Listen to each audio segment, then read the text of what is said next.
I fell in love with the college girl I sponsored. To avoid upsetting her sensitive emotions, I ate cheap food with her, wore plain t-shirts, and even cut ties with my parents just because she once said, "Your parents look down on me." Later, she took my ideas and my investment, built a successful business, and went back to take care of the first love she regretted losing in her youth. In her version of the story, she was a self-made woman, and I was nothing but a useless man who had money and nothing else. Then I was reborn, back to the year she first came to me for financial support. In front of her, he showed off the tuition money that was originally intended to be used to support her and refused to give it to her. Go start from scratch, successful woman. Anna stood before me, dressed in a pair of faded jeans, asking to borrow $6,800 to pay for next semester's tuition and housing. Her slender fingers twisted nervously at the hem of her shirt, her cheeks burning red. The moment she uttered the words, her face turned slightly away, and tears suddenly streamed down. I was taken aback. How long had it been since she last looked this pitiful? A brief wave of dizziness hit me, and then it clicked. I had traveled 15 years back in time. For the first time in a long while, I felt a strange nostalgia for this very moment. Anna, such a beautiful girl, had come from a remote town, betting everything she had to get into our university. She was on the verge of changing her fate, until her gambler of a father lost a fortune, leaving her with no way out. Drop out and get married, or find a way to earn her own tuition. So here she was, standing before me, blushing as she said, "George, didn't you say you liked me? Can you lend me $6,800? I'll pay you back when I make money." My family was rich. I could spend $6,800 on a single meal. Back then, I was only 18. I didn't think about anything else, I just liked her. Without hesitation, I handed her my entire wallet.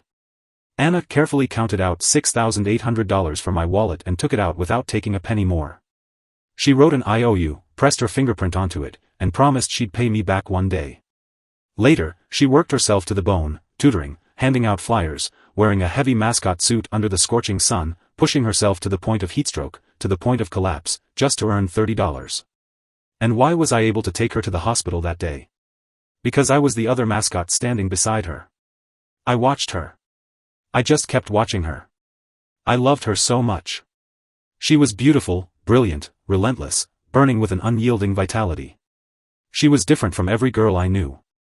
I had never seen a soul that grew so fiercely, nor had I ever felt this kind of overwhelming heat in my chest when I looked at someone.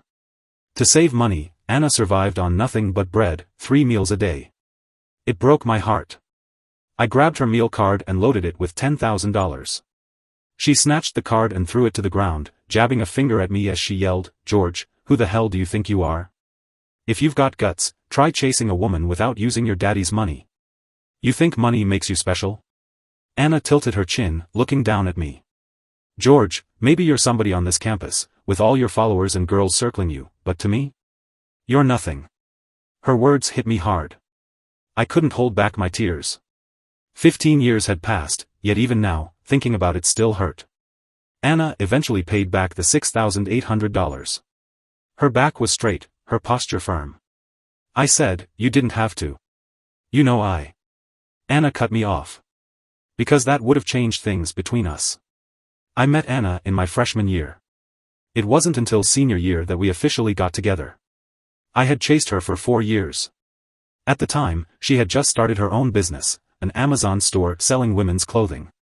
But she hit a rough patch, lost $300,000, and thought her world was collapsing. She was ready to give up. I paid off the $300,000 for her. Knowing how frugal she was, how she rarely ate out, I started bringing her to my place, cooking for her, making all the dishes she loved. I told her, "Don't be so upset. The sky isn't falling. Let me be your safety net, you know I can."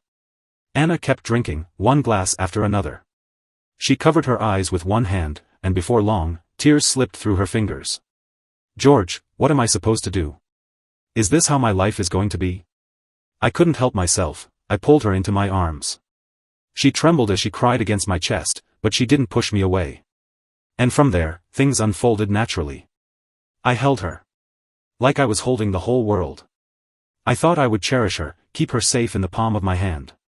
I thought we would last forever. My father once told me that money has a way of biting back, that not everyone can control it. It took me years to understand. Later, Anna became wildly successful. She followed my proposal, used my $15 million investment, and developed a dress-up game app. It made her obscenely rich, pulling in billions in monthly revenue. And that was when Anna started to change. She became confident, then arrogant, then downright domineering. Her word became law. Gone was the frugal girl I once knew. She started spending extravagantly, luxury cars, designer watches, mansions, yachts. She didn't deny it. She said it didn't matter. She had money now, more than she could ever spend. She was simply making up for all the years she had been deprived. So Anna started coming home later and later, drinking more and more. Men began circling her, some admired her, some wanted a piece of her wealth, and some genuinely loved her. Like Henry. He truly loved her. They had been neighbors since childhood. He had loved her for as long as he could remember. They had climbed mountains together, waded through creeks, caught tiny fish in the shallows. He had woven grasshopper cages for her, picked wildflowers from the fields, and even thrown punches at her gambling father. When her father tried to sell her off, to marry her to the crippled son of a local tyrant, Henry grabbed her hand and ran. They fled 1,000 miles in the dead of night, chasing the dream of a place where no one could ever find them. But they couldn't escape. She couldn't stop studying. Reality crushed them in the end. So she twisted her hands, dressed in those worn-out jeans, and came to me. "George, you said you liked me. Can you lend me $6,800? Back then, I was just a boy. I thought I was her hero, someone who could save her. Until Henry sent me their private photos. And a video. In the video, Anna was drunk, completely wasted, slurring her words, barely coherent. She lay in Henry's arms, her hand covering her mouth as she sobbed uncontrollably. By then, she was already making billions every month. And yet, in that video, she cried like a child. She said, "Henry, why is life so damn hard?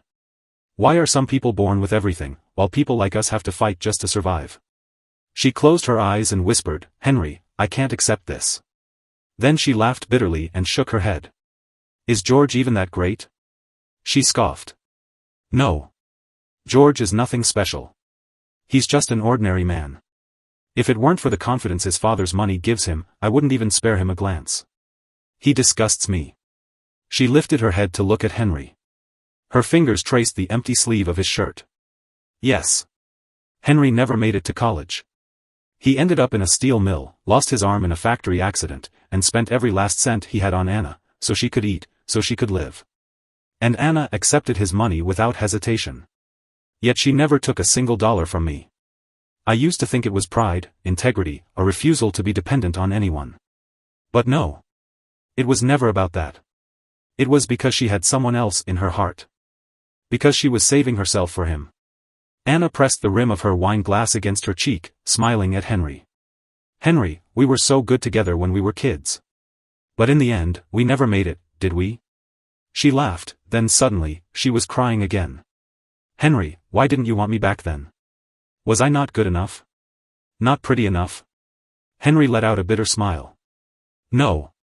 It was never that. I just never had money. I couldn't give you the life you wanted." Anna stared at him, and tears poured down like a summer storm. She took a sip of her drink. $300,000. That's all I needed back then. She let out a shaky breath. "The moment I accepted that money, I felt like a whore. Not ending up with you is the biggest regret of my life." Her tear-filled eyes locked onto him. "I spent more than 10 years climbing my way to the top. I've made it, I have everything now. And finally, I can open my arms and embrace you." Her words cut through me like knives, slicing across 15 years of time. Maybe she was right. Maybe I really was the worthless man she said I was. But my love wasn't. When I fell for her, I was only 18. And in all my years, I had never loved anyone else. I had spent my life being kind, giving up my seat for the elderly, not even stepping on insects. I had given everything to love a woman, had done my best to be a good husband. And yet, to my wife, I had always been nothing more than a tyrant. I had spent my whole life crying over someone else's story. And my breaking point came the day I saw that video of her with Henry. I had never imagined that my cold, distant wife could be like that with another man, so unrestrained, so wild, giving him everything he asked for without hesitation. She obeyed his every word. She let him take whatever he wanted from her. And just like that, everything I had ever believed in shattered. The Anna I once knew, the girl who stood before me, wringing her hands, begging for my help, how could she dare? In that moment, my rage burned hotter than it ever had before. In the days that followed, Anna and I did nothing but fight, yelling, arguing, and tearing at each other. I became a bitter, resentful mess, drowning in pain, spewing accusations like a scorned lover. Anna, on the other hand, acted just like every man who suddenly came into wealth, threatening to cut me off financially whenever things didn't go her way. She jabbed a finger at my face and yelled, "George, what do you even have? Men like you are everywhere. Without your father, who the hell do you think you are? You're nothing. I built this from the ground up. Everything in this house, I earned it. What right do you have to lecture me?" Her words cut deep. The anger, the humiliation, it triggered my asthma. Gasping for breath, I felt my chest tighten. Anna immediately turned to get my inhaler. I took a desperate breath, and then froze. This wasn't my medication. She was trying to kill me. And that was how I died, consumed by rage, unwilling to accept the ending she had written for me. And now, I am reborn. Back to 15 years ago. Anna stood before me, dressed in those faded jeans, her voice cautious as she asked, "George, can you lend me $6,800? I need it for next semester's tuition and housing." I pulled out my wallet and tossed it onto the table. Stacks of cash spilled out. Anna reached for it. I pressed 2 fingers down on the bills, stopping her. She froze, looking at me with wide eyes, her bottom lip pale from how hard she was biting it. I pulled out a $100 bill, dangled it in front of her, then stuffed it back into my pocket. Anna's face darkened. "George, what's that supposed to mean?" "Nothing. Just showing off. I have plenty of money, I just don't feel like giving you any." Her shock quickly turned to anger. "George, how can you do this? Since when did you become like this? You weren't like this before." "I've always been like this." A flicker of desperation crossed her face. "Do you not like me anymore?" I scoffed. "And what exactly are you to me? You won't even sleep with me, so why the hell should I give you my money?"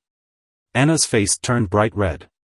Her gaze shifted westward, and in a hushed voice, she murmured, "If you want. I can." What the hell? This wasn't how things went in my last life.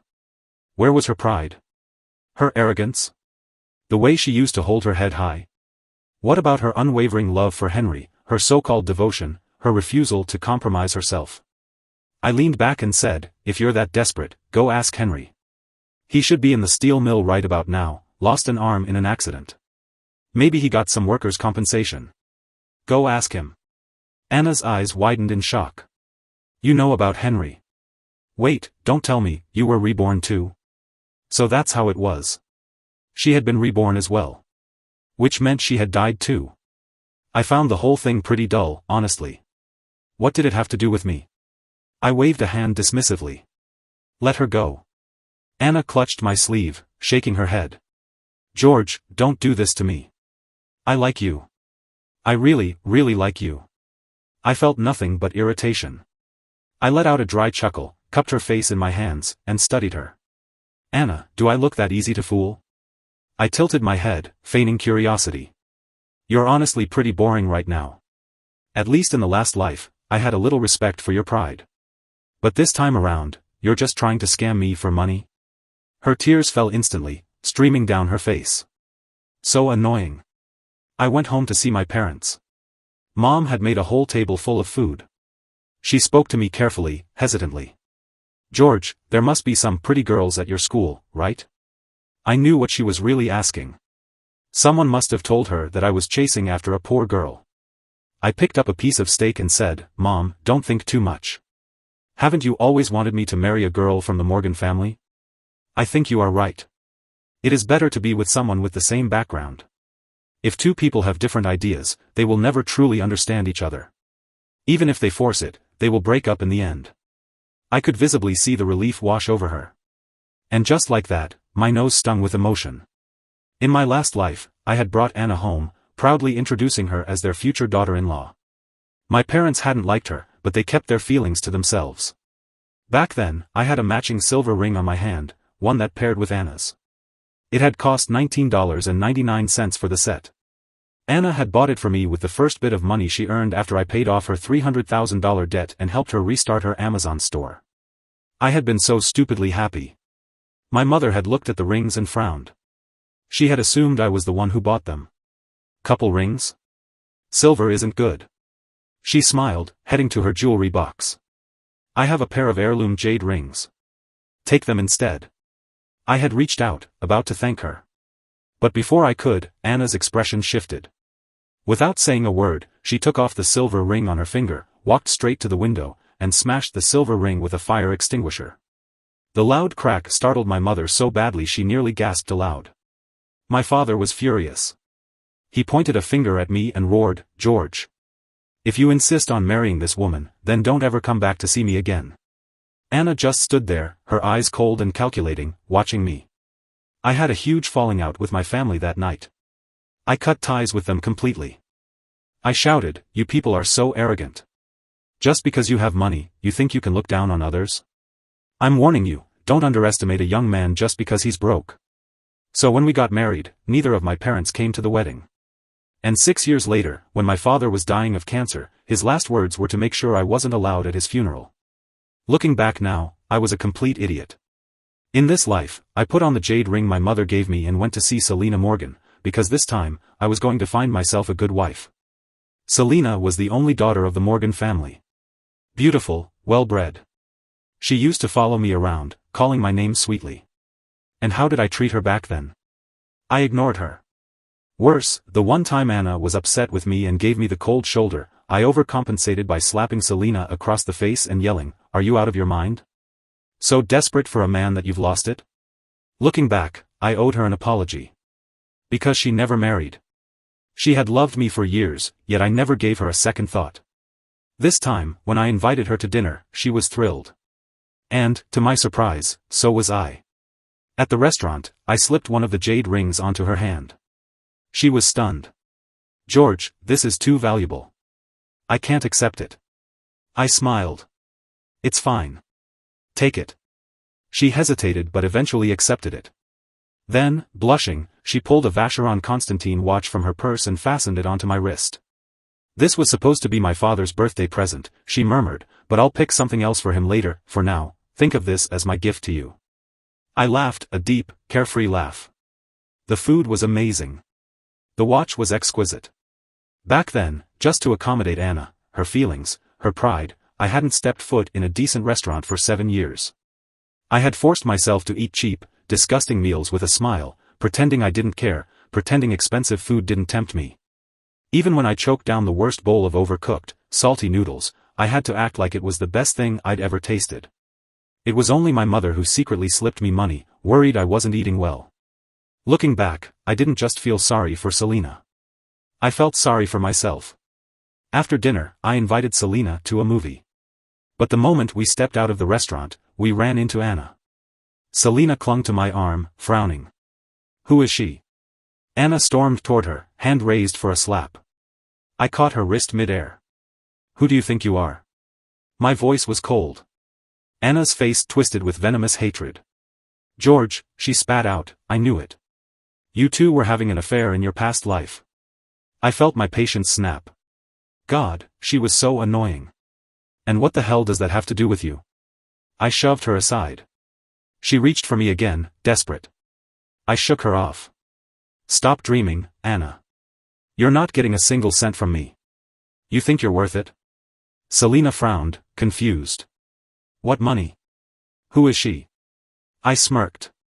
"Just some girl who asked me for $6,800 for college and got mad when I didn't give it to her." Anna stared at me like she was seeing me for the first time. "George, you weren't like this before." I laughed. "I've always been like this." Idly, I toyed with the jade ring on my finger. "Anna, didn't you once say you were self-made? That you were a strong, independent woman? That without my father's money, I was nothing?" I leaned in, my voice laced with mockery. "Well then, show me. Build your empire from scratch again." Her face paled. She knew exactly how much this ring was worth. I still didn't take school seriously in this life. Because I didn't need test scores to secure my place in society. By the time I was a sophomore, I had already pitched the game idea to my dad. After all, I had lived this life once before, I wasn't going to waste it. Even as a rich second-generation heir, I wanted to level up. With my dad's deep pockets and business acumen, the game became a massive hit, years ahead of its original timeline. And then Anna came looking for me. She didn't even make it past security. Oh, right, since my father's net worth had skyrocketed in this life, I now required bodyguards for personal safety. I could guess exactly why she was here. She probably wanted to accuse me of stealing her idea. But she had conveniently forgotten that the idea was mine from the start. That $15 million investment had come from me, money I had begged my mother for in secret. If this had been a normal business deal back then, I should have held a significant stake in the company. But in my last life? Once Anna got rich, she erased me completely. She said I was nothing without my father. She said every penny in our house was earned by her. She never even paid back the $15 million principal. Meanwhile, my car had been driven into the ground. Anna, raking in cash, controlling every cent of the company's finances, refused to buy me another one. But for Henry? She showered him with gifts, mansions, yachts, luxury cars. And for what? Henry was nothing but a figurehead CEO in name, doing nothing but guarding the damn door. But what shocked me the most was how different Anna looked. She was worn out. It looked like she had dropped out of school. She had no money for tuition. Henry, having lost his arm in the accident, didn't have much to give her either. And no matter how many part-time jobs she took, how much could she possibly earn? Something was off. In my last life, Henry had given everything to Anna. Every dime he made, he gave to her without hesitation. But in this life? Not only was he not supporting her, but he was actually asking her to pay back the $6,800 she had borrowed from him years ago. Was it possible that he had also been reborn? That he knew this woman wasn't worth it, and now wanted his money back? But that didn't make sense. If he had really been reborn, then shouldn't Anna be happily with him by now? Unless they had fallen apart. And now, they were trying to scam me for money instead. The Anna standing in front of me now was covered in wounds. Her neck was lined with scabbed-over scratches, her lips were split, and dark bruises shadowed her eyes. She looked like she had been beaten half to death. The moment she saw me, she burst into tears, pitiful as ever. She had always been beautiful. And yet, deep inside, I felt nothing. No sympathy, no anger. Not even hatred. If anything, I wanted to laugh. Anna clutched my sleeve, begging me to save her, begging me to remember that in our last life, we had been husband and wife. She said Henry had lent her some money, but then used it as leverage to force her father to marry her off to him. She had nowhere to turn. If she went back, Henry would beat her. If she refused to repay him, her father would beat her. She had run away because she had no other choice. She was pleading for my help. I let out a sharp laugh. How much money did you take from Henry? Her voice was barely above a whisper. $11,000. So just $11,000 was enough to back you into a corner. I nodded, smirking. And yet, when I covered your $300,000 debt, you barely blinked. My lips curled. Anna, not everyone is as kind as I am. Her tears fell like a broken string of pearls, streaming down her face. She nodded frantically. She knew. And she begged me again to save her. I spread my hands in mock helplessness. Save you? Why? Isn't Henry the one you wanted? Didn't you dream of being with him? You even went so far as to kill me for it, shouldn't this be exactly what you wanted? And now you're telling me you don't want him anymore? She froze. Her lips parted slightly, but no words came out. Then, finally, she whispered, I killed you? She shook her head wildly, eyes filled with panic. No. I didn't. I never. I chuckled darkly. Then tell me, Anna, why wasn't my inhaler real? She went still. Her whole body trembled. Then, shock. Pure, unfiltered shock. She whispered, no, it wasn't me. I thought you just died of an illness. Her voice cracked. She gripped my arm, shaking. Henry. It must have been Henry. He's the one who gave me that inhaler, he must have swapped it out. I knew it. I knew that bastard only wanted my money. And then she started crying again. Loud, gut-wrenching sobs. I clenched my jaw. Could she not have any other expression? I honestly didn't care who had killed me in my last life. Because this life? I was doing just fine. If anything, I should be thanking them. But Anna? She was still sobbing, her voice breaking as she choked out, Henry is nothing compared to you, George. He's not even close. She grabbed my sleeve again, desperate. After I got together with him, my business collapsed. I couldn't keep up with the market trends, and when I went bankrupt, I finally saw his true colors. He took my money and spent it like water, flaunting it in front of other women, throwing it around like it was nothing. He even had a kid with someone else. He was never who I thought he was. He was faking it all along. Her face twisted with regret and fury. He secretly transferred my assets, gave everything to another woman. He told me I was old, that he wanted someone younger. The only reason he treated me so well before was because he saw me with you. He wanted your connections, your influence. That's why he was willing to do anything for me back then. My brow twitched. So that was how it was. I sighed and rubbed my temple. Ugly, isn't it? I said. So tell me, do you still love him? Anna flinched, then shook her head violently. How could I love a man like that? He's a monster. George, I've only ever loved you. I scoffed. And how exactly are you any different from him? She froze. I took a step forward, voice cold. You got rich and spent your money recklessly, flaunted it in front of other men. You cheated on me with Henry. You had his child behind my back. You think the only reason you didn't end up with him was because of money? That if you hadn't owed me $300,000, you wouldn't have been forced to be with me? You thought being with me made you feel like a whore, but being with him would have been true love? I let out a low, mocking laugh. Did I ever force you? Did I ever treat you badly? You know exactly how I treated you. And yet, you couldn't even give me the bare minimum of loyalty in our marriage. And now, after everything, you have the audacity to say you love me? I shook my head, eyes filled with disgust. You were sleeping around while living off my money. And now you want to call Henry the villain? I let out another laugh. Tell me, was he really your greatest regret from your youth? Your selfless protector? Look at what happened the moment I wasn't in the picture. Look at how he treated you. I leaned in slightly, lowering my voice. You think you built yourself up from nothing? You think you were self-made? With what? Your tutoring jobs? Your part-time flyer distribution? Sending out resumes and hoping for a miracle? I straightened, fixing her with a cold stare. You say you love me? Don't make me laugh.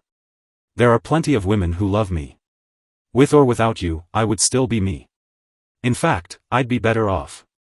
So don't come looking for me again. I watched as the light in Anna's eyes slowly faded. Maybe she finally understood, this was it for her. And for a brief moment, something in me stirred. Not love. Not regret. Just a strange, fleeting sense of pity. I glanced toward the west, my gaze drifting. Then my phone rang. Selena. Her voice, crisp and cheerful, rang through the speaker, pulling me back to reality. George. The wedding date is set. Come pick out a dress with me. Joy bloomed in my chest. A quiet, certain kind of happiness. I looked at Anna for a long time. And then I said, you should have always known, Anna, you and I were never the same. We were from two different worlds. We only crossed paths because I loved you. That's the only reason I ever saw you. I sighed, shaking my head. But you trampled on that love. And now that we've both been given a second chance, we're simply returning to our rightful places. No matter what happens, I hope you let go of the resentment in your heart. Life isn't about climbing to the top, it isn't only worthwhile if you're standing above others. If I had never chosen you, my life would have been easier. And for you, maybe it's time to stop making it so hard on yourself. She was cornered. With nowhere left to go. Tears welled up in her eyes. If only I had known. If I had just realized this sooner. I chuckled softly, reaching out to pat her cheek. Well. Now you do. Take care of yourself. Anna never got her happy ending. She fought desperately to finish college, but she never made it. She was surrounded by quicksand, people who only ever pulled her down. In the end, her father did just what I expected, he married her to Henry for a little money. Maybe Henry had once loved her, in his own way. But his world was small. His mind, his values, his habits, they never grew beyond where they started. Smoking. Drinking. Beating his wife. I lost my arm for you. You owe me. That was the card he played, every single time. That was what marriage became for her. Maybe if Anna had been just an ordinary woman, she could have accepted that life. But she wasn't. She had seen more. Earned more. Lived more. The worst thing is she remembered the memories of her previous life. That knowledge, that past, that bitterness would eat away at her for the rest of her days. But that was no longer my concern. If anything, it only made me treasure the life I had now even more.